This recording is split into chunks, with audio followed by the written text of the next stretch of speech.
Welcome to Funnel Reboot, the podcast that shares ideas on how to upgrade your lead generation. Here is your host, Glenn Schmeltzley. Welcome to Funnel Reboot, the show that helps you upgrade your lead generation. I'm really glad you've joined. I'm not sure what time of year you're listening to this, but when I'm recording, summer. Something about summer makes it a little better of a time to crack open a good book and just disappear for a while. The agency where I work, we've got a bunch of bookworms. We talk about new books that are coming out and that we want to catch. We thought it would be cool to do a series of these books for the summer where we're actually talking to the people who wrote the books.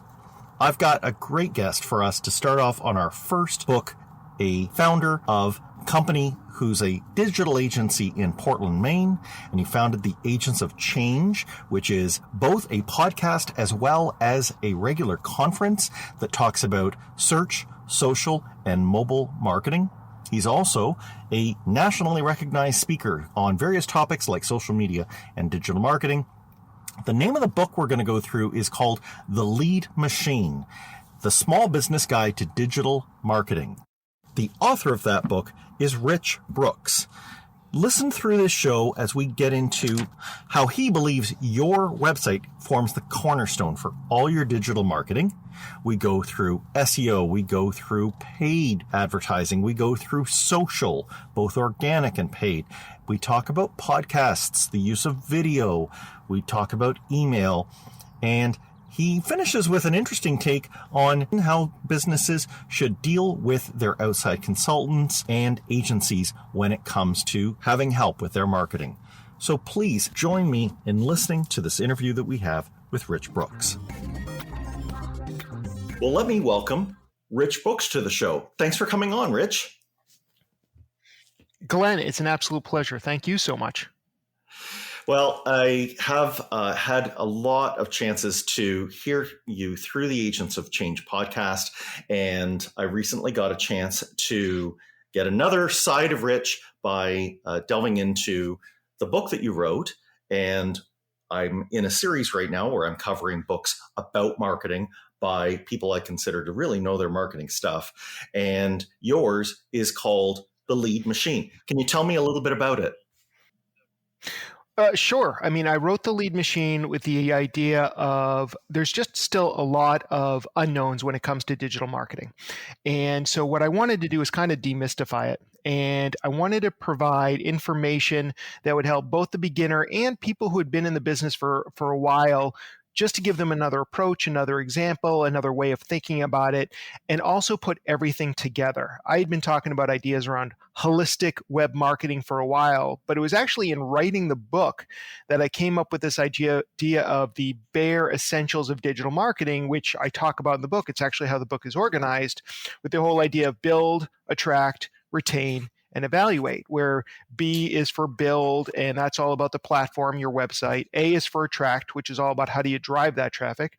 R is for retain, which is all about how do you stay in touch with people after they've left your site. And E is for evaluate, the whole measurement component that sometimes we overlook. And I felt that with that, the bare essentials, if you did a little bit in each category, depending on what your business was, that you could be successful online. That's great. And I agree with you that you got to strip it down to the bare essentials. From that aspect, I have to say also that your book is refreshing in how it will be able to be approached by a person who, doesn't have all the accoutrements of marketing. It really does get back down to the bare essentials. Tell me why you wanted to do that. Is it that you didn't want to kind of leave anyone behind in, digital marketing because it's racing ahead so fast? What caused you? You took, you went to lengths sometimes to explain things that would be, if you're up on like recent podcasts, you would know, but if you hadn't been, you would still have a chance to get on, through the on-ramp. Yeah, I think I wrote the book for a number of reasons, both selfish and selfless. So on the selfless side, I know that not everybody can necessarily afford to work with my agency. And even if they could, we couldn't afford to take on everybody. So I wanted to take a lot of the experience that came in the first 20 years of me working on the web and with a focus on how do businesses generate leads online and put that out there, because it was just going to be a great opportunity for people who maybe didn't have the budget to work with an outside agency, that they would at least be able to make some progress on their own. So that was definitely part of it. And of course, anytime a business person writes a book, it's also selfish. It's, they call it, its own type of business card. So that was certainly part of it. I had to know, it turned out, it's not like the book was, on the New York Times bestseller, right?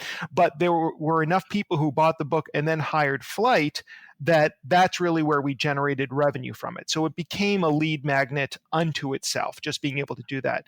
And I would say that for any other agency owner who might be out there, it's when somebody comes in and they're talking to us and a few of our local competitors, and I can literally say, we wrote the book on this, and hand them a copy of the book and even sign it, that definitely tips the scales in our favor. So there was that aspect of it as well. And, again, on the selfish side, having a book under your belt, even a self-published one like mine, definitely helps when you're looking to get speaking gigs, which is my favorite way of presenting information, is being up on stage. So fantastic. Yeah. And that was a lot of it. Yeah. That's okay. And it's content marketing, right? The important thing is that these things can be transposed. So you are, I'm getting meta here, but you are using a book to show how a book can help a marketing agency, but you get right into, like early in the book, how for a company, the website has to be the central place for that, but that they should also think about investing in the content on that website and in using it as the platform to share, so that they can do the same thing you're doing, which is to get people interested in what you have to sell. Absolutely. You hammer away at that on the website, and I think there are still businesses out there that are basically starving their website from a funding standpoint, and they're putting the bare minimum into it. That's not good. What would you say to them? How do you want them to think of their website so that they can put what really ought to be invested into it? So first of all, I love your phrasing of starving their website. Like, that's just a great way of looking at it, because I agree with you. A lot of people don't put the necessary funding or content to their website. This was all happening before COVID, but now that we have gotten through, hopefully through the pandemic, but certainly lived through the pandemic, we've seen that the customer journey has gone almost entirely online. And one of the things that I've seen is a lot of companies finally waking up to the fact that they're not going to be able to survive if they don't have a website, even if they're not doing e-commerce. And to be honest, we do probably 80% of our websites are lead gen websites instead of e-commerce websites. So I think every business needs to have that. It's fewer and far between of people who don't have any website. But I agree with you. Like, I'm talking to some fairly successful people and companies, but their website is, just really weak, for lack of a better phrase. And when they come to me and they say, like, hey, I've been trying to sell this course and I can't do it, I'm getting good traffic, and I look at the traffic and I'm like, I don't know what you consider to be good traffic, but this is not what I would consider to be healthy traffic, because a lot of people are going to come to your website just for the free stuff or just to check you out. So it's like, if you want to sell your course, maybe you want to think about, like, maybe 1 out of every 100 or 1 out of every 200 people might actually invest in that course. So you have to start thinking about, how do we drive more traffic to the website, qualified traffic, just to be able to do that. And in the book, we talk a little bit about different ways of doing it. And I think the 3 main ways to do it is search engine optimization, social media, which is, to be honest, not the best driver of traffic, in my opinion, but can be effective. I'm talking organic, because the third category is paid traffic, which is going to be both paid search and paid social. And that's actually an area that I've seen, at least for us, has really increased recently. Like, people are a lot more interested in getting paid traffic. I mean, for a while we're like, oh, let's get free traffic through blogs and podcasts, which, first of all, now we know it's not free at all. It's expensive to create high quality content that will attract people. But paid search and social can be a very effective tool to driving those qualified leads to the website. And as long as you are making a positive ROI on that traffic, then there's no reason why you shouldn't be doing that. But I do agree with you that a lot of people just aren't investing in their own websites, that they're not doing things that are going to attract people there, and they're not doing enough to build trust and to reduce the fear of loss on their websites so that people are willing to take the next action, whether it's to pick up the phone or to fill out a contact form or to sign up for an email newsletter or to click on a buy now button. And that is the most critical place because that's where, the proverbial rubber hits the road. And so you need to really invest in your website so you can take the traffic you're going to drive there and convert it into leads and sales. Yes, the website itself, people are confident about what they sell. If we think about, let's say you're a person in the marketing or the sales department of a business. If you are at all close to the founder or maybe the executive team, you are around people who really believe in what they're doing. But I think where it falls down and probably why the funding doesn't show up is they have a hard time seeing themselves from the outside. And one story that you had in there, I'd love you to tell it, that made it really clear for me was something that's way back to, analog days when you were on the road and you were trying to use something that I consider the website to, serve as a function to determine, whether a business actually had the goods or not. Can you share that with me? I'll give you a hint. Glenn, it was I hate around. To say this, but you were cutting out Okay. Tell me about a time when you were cutting out a little bit, so I lost a little bit of it. No problem. But this is about when you were a traveling salesman. So tell me about how you had an experience where you judged what a business had by outside appearances and why that ties into how we should think about our websites. That's a great memory. I'm glad you brought it back up because before I started my company, I was a traveling salesperson for a medical supply company, and very often I'd be out on the road and have to eat lunch. And there's only so many times you can eat at McDonald's on the road. That was back when I was much younger and didn't have as many health concerns as I might now. So I would often, just be driving down some random road in Massachusetts. It was around lunchtime, and I would have to make a snap decision on where to go. This is pre-Yelp. This is pre-Open Table. There's no way of knowing if these restaurants are any good or not.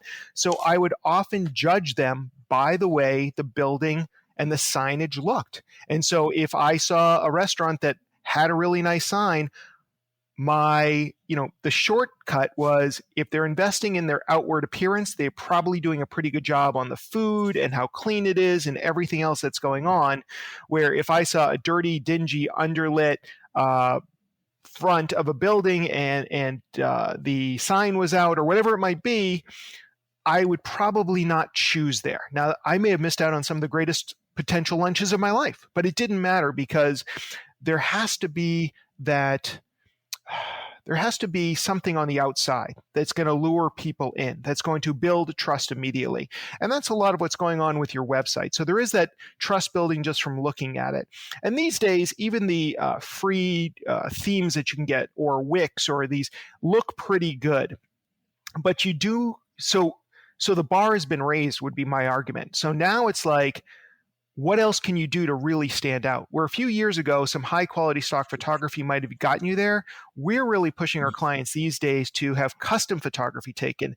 And on our most recent iteration of the website, although we temporarily took it down, we had video actually of drone footage coming in from the ocean because we're right on the ocean, seemingly right into Flight New Media's windows. And inside is me presenting to a group of people at some sort of staff meeting. And then it shows kind of like, us working with clients and developing out website marketing plans because we wanted to tell a story and because we knew that anybody who came to that website is going to be like, wow, these guys, this is what they do. I should be hiring them. We're redoing the videos right now, so we kind of took them offline. But the bottom line is, putting that extra emphasis to customize that look and feel of your website is really what's going to separate you from everybody else these days.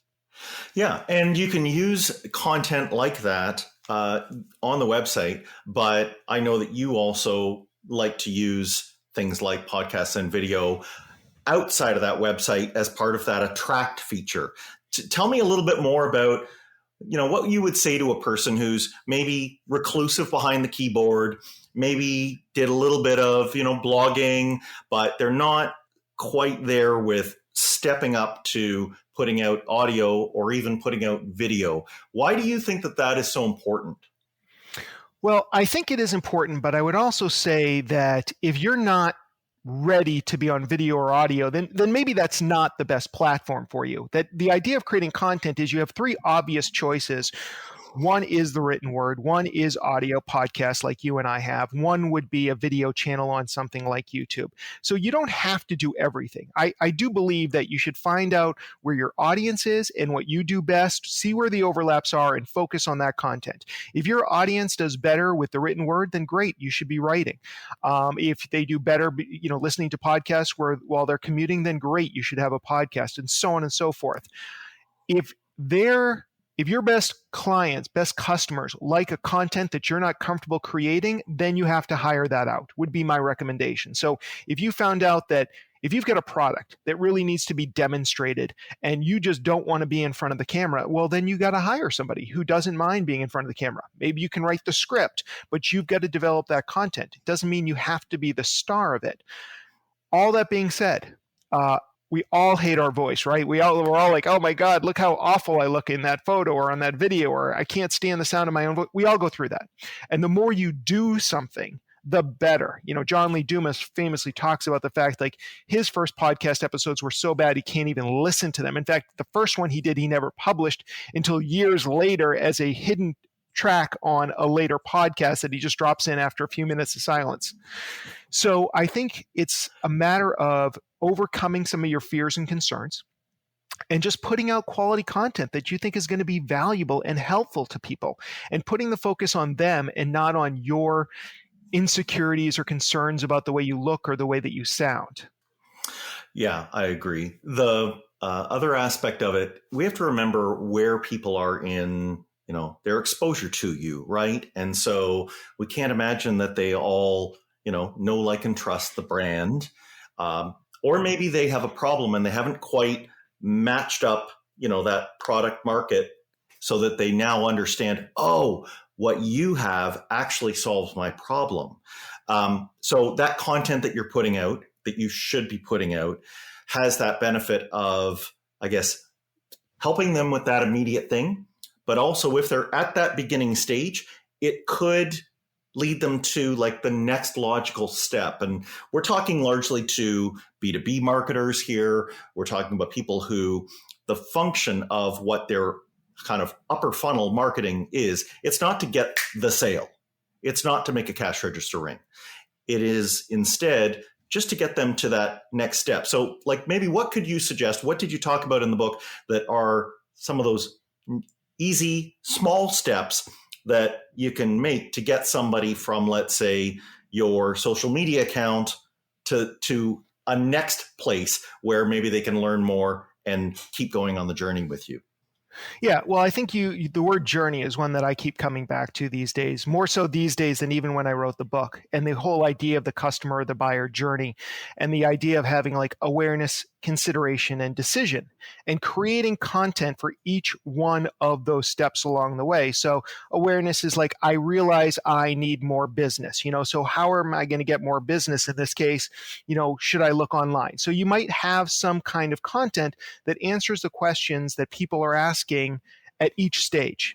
And so when it comes to this, one of the things that I talk to all my clients about, because we do B2B and we do B2C, and we're not in any one industry, so it is different for each client we work with, is working backwards, reverse engineering the buyer's journey. And for certain types of companies, the search is going to really be driven by search.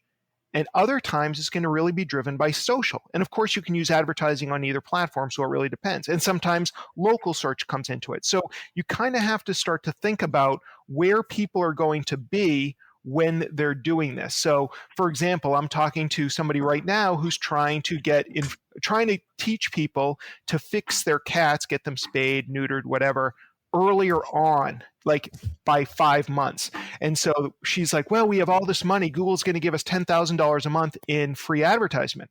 And I'm like, we should definitely leverage that. But I don't think most of the people you want to get in front of are doing relevant searches. Like maybe they're doing searches for looking for kittens or something. But really what we need to do is we need to get onto Facebook, because cat lovers are everywhere. There's even a day of the week, Catter Day. But the bottom line is we need to get in front of that audience. And it's probably going to be by being in social media and being present there. So their approach may be less about search and more about social media. So understanding where people are and when they want to hear from you. You know, I've had so many conversations with B2B companies that are like, I need help with my Facebook campaigns or my Facebook marketing. And then I learn more about their business and I'm like, I'm sure your clients are on Facebook. Nobody wants to hear about your product or service on Facebook. Maybe some retargeting ads, that would be about it. And yes, you should have a Facebook page because maybe in the recruitment process or people are checking you out. But the bottom line is that's not where you're going to get business. So it's really about understanding not just the fact, oh, well, my customers are on Facebook. Yeah, but is that the right platform for you? So getting the messaging right, understanding the customer journey, not just the fact that they're there, but that they're actually on the journey at that point. Yes. And I think you've killed two birds with one stone there. Not only, do you explain how those social accounts have a time and place, but you've also explained that, and I love one phrase that you had in the book to kind of deal with it. It said, during the time it takes you to read this chapter, you might be missing hundreds or thousands of tweets, snaps, and status updates, never to be seen again. However, every email will still be in your inbox, awaiting your return and attention. So that to me, so that's from a reader's perspective or the recipient's perspective. But if you think about it as the company who's doing the content and sending all this stuff out, if I use social to be around, but then I bring someone to a place where they can give me their email, I've now leveled up, right? I've got something that is not as ephemeral 100%. As a tweet. Yeah. Absolutely. So more about email. Yeah. So, email marketing, it works really well for almost every single industry out there. And it's really one of the things that a lot of people don't do well. So, yeah, social's great. Search is great too. But for that, both for building the relationship and that ongoing customer retention, email marketing is tops. There are a few industries where the decision is being made and you're only ever going to buy that product likely once, or so infrequently that email marketing is less powerful. But I'd still say it's a great platform because you can use it for an autoresponder or something that comes out and basically a drip campaign. So, I've done a lot of work with the wedding industry. Now, most people, well, I shouldn't say most people, half the people out there only get married once. But even if you do, your second wedding is usually a little bit smaller and you might not be going back to the same people. And you probably don't want to hear from a wedding planner after your honeymoon on how to plan for your next wedding, right? So that I can understand why when I spoke to those people, they thought email marketing wouldn't work for them. But I said, well, what if we just think about the process they go through trying to make all these decisions for the first and hopefully last time in their life?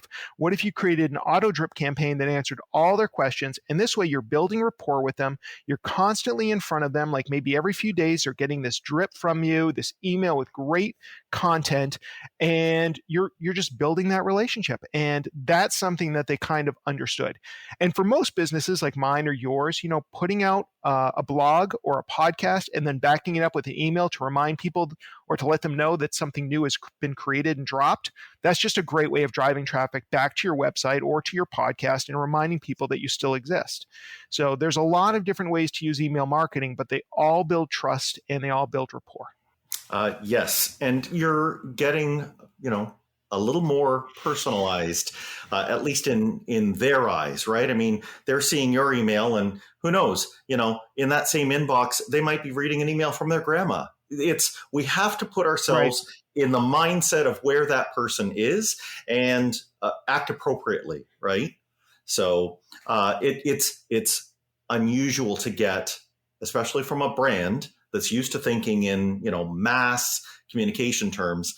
It's it takes a little bit of a gentle touch to bring it down to that kind of, like a small, intimate conversation that two people would be having over coffee. That's the kind of thing that you need to keep in mind. You're not using, huge blaring, buttons saying bye from me. Like you said about the wedding story, it's just sharing some information like you would mention to a friend over a coffee saying, oh, have you thought about this? The only caveat that I would put in there is there are definitely businesses that can get away with doing an e-commerce type email over and over and over again.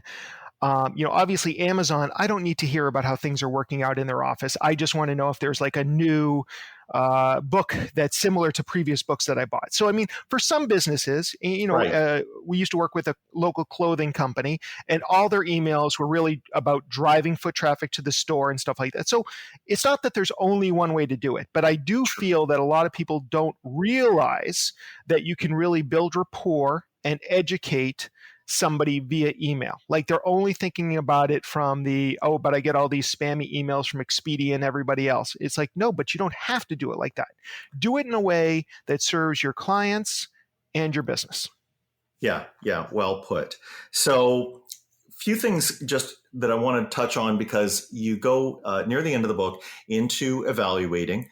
And what I liked about that was, we can all get really detailed very quickly. We're just all drowning in data. And we can start to look for, metrics and show us what we have. But I found the approach that you took, tell me if I got this right, was you're just looking for, did something I do have a significant impact? And if we use something like the podcast, you said in Flight Zone example that you toyed with the idea of maybe throwing in little advertisements inside the podcast. And, the podcast does have a loose connection with the agency, but that's not what you found at all when you didn't end up doing the advertising, but you did say that the podcast did have a significant impact. So tell me about that, like in terms of how we should be thinking about our marketing activities and how where it goes in doesn't necessarily, it's not necessarily the place we should look for it to come out. Yeah, so it's a little tricky. So I think the story you're referring to is there was a time when I was looking into getting sponsors for my podcast, and using the numbers of the day, I would say that by adding 3 ads within my podcast, I might have made enough to pay for the hosting costs. Like it wasn't that much. So I was struggling with that, trying to figure out how was I going to make money on podcasting. And just by chance, I happened to see a regular listener of my podcast had tweeted out an episode of my show and said, I need help with that. So I tweeted him back. We took it into the DMs. We ended up on email and then a phone call. And he became a client of ours. He still is a client of ours. In fact, he just referred more business to me yesterday or the day before, second time this month, as a matter of fact. But just his business alone, he's been averaging $3,000 to $4,000 a month to Flight for, I think it's been 5 or 6 years now. So, I mean, like, and that really works out. I don't want to do the math, but it's like somewhere around $75,000, $100,000 worth of business. I never would have made that in sponsorships, right? So, and now I didn't have to run ads. So now my show isn't being interrupted with ads. Nothing wrong with sponsorships. Just wasn't what I wanted. Didn't think that that's what my audience wanted. Now, if you look at my metrics, you wouldn't have seen that. So yes, look at your Google Analytics, look at all these metrics, but you also just have to be situationally aware, for lack of a better phrase. The fact that I happened to see this tweet, I responded, we got this, and just somewhere down, we track where we get leads and business from. We know that the podcast got us this business and a few other jobs that year too, and it slowly builds up trust with other people. So I would say just you should always pay attention to your analytics, the traffic reports, but at the same time, pay attention to some other things that might be a little bit harder to track, but are really important, because now I know that all the time and effort we put into the podcast is well worth it, because it does bring in that business for us. Yeah, I think the true north here is simply to bear in mind that each one of those packages, right? So your analytics is going to tell you about your website and the channels that directly tie into it, that acquire traffic. and your podcasting, dashboard will have similar things. And they may each have something inside there called attribution.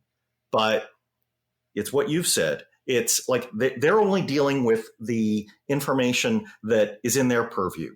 And if they couldn't see that podcast, resulted in other business, you should use other places and tools like your CRM to make those notes and build that into your own reports, not just take what they say at face value. I think that's fair. And these days, since the book came out, we're actually using Google Data Studio a lot more over Google Analytics. Google Analytics feeds data to Google Data Studio, but it also pulls in things from our email service providers and from a CRM, from LinkedIn, all these different data sources to give us a better picture. But again, these things tell you trends, and some of the things are pretty accurate, but you still have to have a human being looking at it, interpreting this so you can really make these changes. So I find that the data is helpful, but it's never going to be exact. So sometimes it just comes down to your understanding of how these tools work together. Yeah. And again, I'll borrow that phrase, significant impact, that I saw you used in the book. Does it take your numbers in the right direction? And let's not split hairs over, was it 5 or was it 8, or, what was the percent increase? Did it increase at all? Yes. And then use your horse sense to, draw the conclusions of cause and effect, right?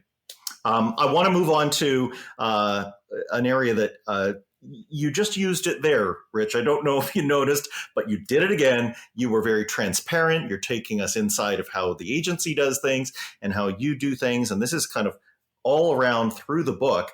But when it comes to like an agency and a client, I want to kind of talk about that for a second, because you said something that kind of, I don't hear every agency saying it, but you were encouraging in-house marketers to make sure that they own their own assets. And this is something where not every agency would say that. So can you maybe take me into why you feel that things like the hosting company purchase, that the Google Analytics tags, that the other aspects of the email service provider and the domain are always hitched to an account that someone within the business has? Yeah, absolutely. I mean, I'd like to think that we'll always do a good job and that we'll be around forever, but this is really about businesses taking responsibility for their own thing. So making sure that the website is registered under your own account, under your own name, and all these other elements, your SSL certificate, all those sort of things that are important to you. Yeah, it'd be nice if your agency is also aware of those, but they shouldn't be driving it. And one of the problems that we've seen time and time again as we've taken over websites or taken over accounts from other agencies or contractors is that the contractor or the agency set up, say, Google Analytics under their own account. This is very limiting for the company in place. And yes, there are some ways to move that data over, although it's not always very easy.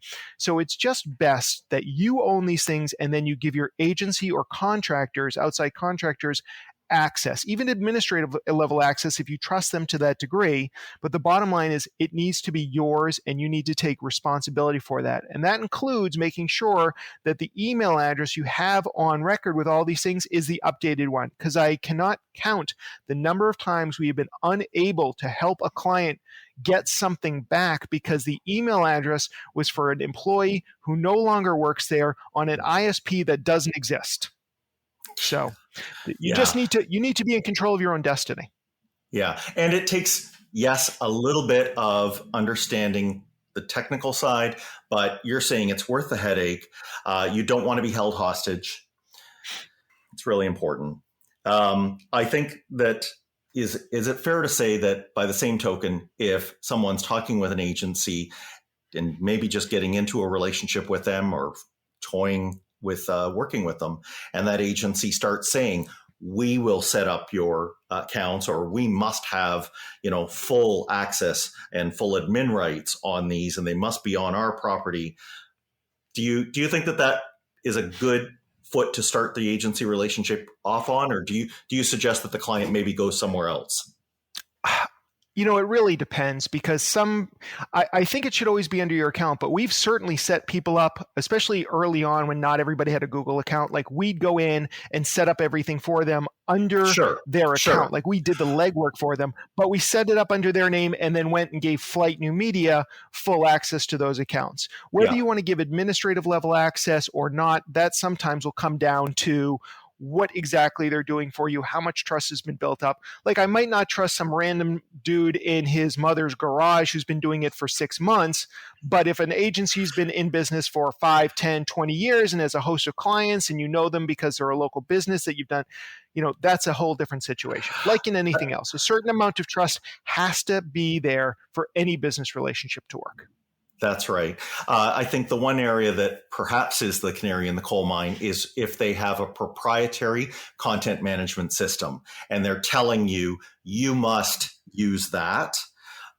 There may be vertical niches where that makes sense, but I would tell anybody to be very cautious at that point, because if they're the only ones who know how to use it, then you really are putting all your eggs in that basket.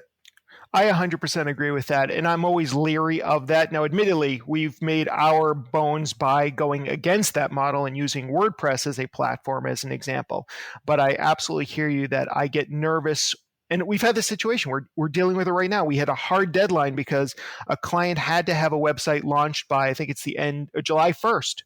Because they had to have a year-long contract with the platform that they were on, and the day they stop paying for it, they take everything down and you can't access it anymore. So we're like running full speed to get everything done in time for this client, and they wouldn't be in this situation if they hadn't chosen a platform that was, basically a walled-in garden.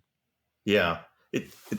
Just as we kind of wrap up here, I can't help but think, we've been talking just now about how these assets, right, that you have that are, technical in nature, that they matter. But I guess what we need to also appreciate is that marketing itself, compared to 10, 20, 30 years ago, marketing should be now thought of as an asset. So this takes us full circle to the question about funding, right? Would I put money into an asset that was growing and giving returns? Of course I would. So should marketing be thought of as that rather than just a cash flow out the door it goes cost? Yes. So, do you want to maybe give any parting thoughts on how companies and how marketers should really go along those lines of thought that say, my marketing is something that deserves continual investment because it's going to give me a return? Yeah, I think regardless of the stage your business is at, you need to put time, money, and energy into marketing and promotion. We'll throw it under a bigger thing because that could include advertising, that could include networking. But the bottom line is you need to invest in doing those kind of things so people who would be your ideal customers know about you when they are in the time of need. That's just a no-brainer, although obviously we both worked with companies who have no problem investing $50,000 in a special tool or a truck or whatever it may be, but don't see the same value in spending 1/10 that amount on some online marketing or advertising. And I'm like, who's going to be able to use that truck or that piece of equipment if they don't know it exists? So I do agree that as you scale up, you just need to continue to invest in that growth. And there may be times where you can take your foot off the gas and other times when you have to step on it twice as hard. That's true with any business. But the bottom line is marketing always has to be an investment in your company, and that's how you need to view it. That's right. From the people to the process to the technology. And if you do it, you are going to see growth, and you should expect to see growth. But, for any kind of corporate leaders out there that are listening, I think it's a good note to end on to say that, it's something that, there's a lot to consider here. You wrote a whole book on it, but it's certainly something that if it's given the time and attention that it needs, then it will basically carry, the entire company. It'll allow that acquisition of new customers, which is the very future of any business, right? Rich, the book does contain a lot. It's a fun book. I enjoyed it. And, can you just finish by telling us maybe where people might be able to get it and how they could find out more about you and what you do? Sure. Well, if you want to get the book and you don't live in Portland, Maine, you got to go to Amazon. But if you go to Amazon, you'll find the book there. And if you have one of those Kindle Unlimited, it's actually free. So you can just read it at your own pleasure. So, but since we've got a podcast audience here, I would say that if you want to learn more about digital marketing, check out my Agents of Change podcast. We're coming up on our 400th episode at the time of this recording. And I also have another podcast that's about business in general called Fast Forward Maine. It's got a Maine tinge to it, but it's just good business information. And if you if you want to check out my company, it's at takeflight.com. And other than that, I am the Rich Brooks on every single platform, and I'm probably most active on LinkedIn and Twitter these days, so I'm pretty easy to find there.